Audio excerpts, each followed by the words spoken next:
99 రోజుల ప్రగతి ప్రణాళిక కార్యక్రమంలో భాగంగా సిద్దిపేటలో 18, 20, 23, 24, 25, 37 వార్డుల్లో వార్డు సభలు నిర్వహించారు. ఈ వార్డు సభలలో పాల్గొనేందుకు ప్రజలు ఉత్సాహం చూపించలేదు. 23వ వార్డు, 24, 25వ వార్డు సభలలో ఖాళీ కుర్చీలు దర్శనమిచ్చాయి. మున్సిపల్ అధికారులు తూతూ మంత్రంగా వార్డు సభలు నిర్వహించారు. 18వ వార్డులో అభివృద్ధి పనులపై కాంగ్రెస్ బీఆర్ఎస్ నాయకులకు మధ్య వాగ్వాదం చోటు చేసుకుంది. అలాగే 37వ వార్డులో ప్రజాపాలన వార్డు సభ కోసం ఏర్పాటు చేసిన ఫ్లెక్సీలో స్థానిక ఎమ్మెల్యే హరీష్ రావు ఫోటో లేకపోవడంతో బీఆర్ఎస్ నాయకులు ఆగ్రహం వ్యక్తం చేశారు. ఈ సందర్భంగా 37వ వార్డు బీఆర్ఎస్ నాయకులు రాములు మాట్లాడారు. అబద్ధపు హామీలు ఇచ్చి అధికారంలోకి వచ్చిన కాంగ్రెస్ ప్రజలకు ఏం చేసిందని, వార్డు సభలు నిర్వహిస్తుందని మండిపడ్డారు. ఎన్నికలకు ముందు కాంగ్రెస్ ప్రజలకు ఇచ్చిన హామీలన్నింటినీ నెరవేర్చేంత వరకు బీఆర్ఎస్ ప్రజల పక్షాన పోరాటం చేస్తోందన్నారు. ప్రభుత్వం స్థానిక ఎమ్మెల్యేను ప్రభుత్వ పథకాలలో భాగస్వామిని చేయాలని, ఫ్లెక్సీలో హరీష్ రావు ఫోటో లేకపోవడంపై కలెక్టర్కు ఫిర్యాదు చేస్తామని తెలిపారు.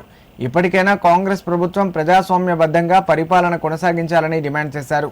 కార్యక్రమంలో బీఆర్ఎస్ నాయకులు సాయి, ప్రేమ్, నాగరాజు, ఆకాష్ పాల్గొన్నారు. రోజుల ప్రజాపాలన కార్యక్రమంలో భాగంగా ఈరోజు అంబేద్కర్ నగర్ 37వ వార్డులో వార్డు సభ నిర్వహించడం జరిగింది.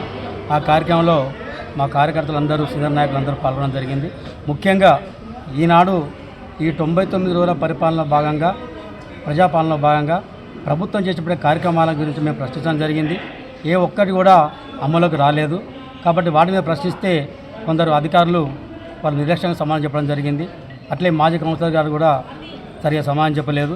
ముఖ్యంగా మేము చెప్పేందంటే ఈ 99 రోజుల పరిపాలన కాలంలో మేము ఎన్నో పెన్షన్ కానీ, డబుల్ బెడ్రూమ్ ఇళ్ళు కానీ, ఇందిరమ్మ ఇళ్ళు కానీ ఆప్షన్ ఫామ్ ఇవ్వడం జరిగింది. ఆ ఒక్కటి కూడా రాలేదు. కాబట్టి మేము డిమాండ్ చేసేది ఏంటంటే ఇందిరమ్మ ఇళ్ళల్లో కానీ ఇప్పటి వరకు మా వార్డులో ఏ ఒక్క ఇంటికి కూడా పూర్తి స్థాయిలో డబ్బులు రాలేదు. కనీసం 10-15 ఇండ్లు దాకా కంప్లీట్ అయినాయి. వాళ్ళకు డబ్బులు రాలేదు, వాళ్ళు బాధపడుతూ ఉన్నారు. వాళ్ళు వెంటనే రిలీజ్ చేయాలని చెప్పి డిమాండ్ చేస్తూ ఉన్నాం.